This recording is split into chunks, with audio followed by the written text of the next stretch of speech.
Magandang araw! Ngayon ay Sunday dito sa Germany. Gusto naming lumabas pero bago ang lahat, chinek ko muna ang mailbox ko kung meron bang laman na bills to pay. Pero wala, so tara na.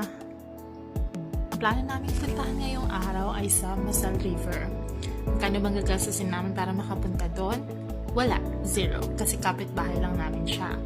So ito ang way, siguro masasabi kong mga 2 to 3 minutes away lang kami papunta sa Moselle River. Pwede rin kaming tumawid sa part na to pero syempre hindi namin gagawin yun. Tatawid kami kung saan merong street light kasi ayaw namin ma-fine, wala kaming perang pambayad. Pagtawid sa street light na to, makikita mo na kaagad ang Moselle. Isa yung ilog from Germany, Luxembourg to France, so mahaba siyang ilog. Sunday ngayon kaya wala kaming ibang magawa kasi sarado lahat ng stores. Ang mga bukas lang restaurants pero pag nagtitipid ka, syempre hindi ka pupunta doon. Maaliwalas ang daan kasi nga Sunday wala yung mga tao pero bukod doon 12 degrees kasi ngayon dito kaya ang gusto ng mga tao magstay lang sa bahay kung saan warm. Ang spring ay magsa-start sa March 20. Excited na ako? Mabalik sa usapan, dito sa Moselle River, maraming nagja-jogging, maraming nagba-biking, dahil nga mahangin dito tsaka maaliwalas, maganda rin ang view.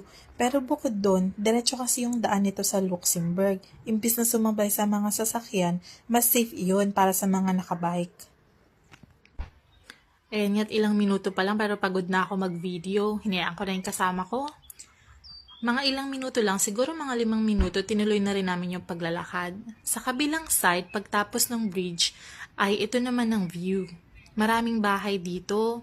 Meron ding mga dumadaan na mga ship kung saan pwede kayong sumakay para sa 24 hours na pag-ikot o mga ilang araw lang. Bumabalik yan, hindi ko pa na-try, ang mahal eh.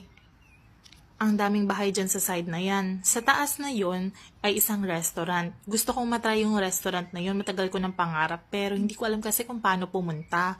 Bukod doon sa tingin ko kailangan ng reservation.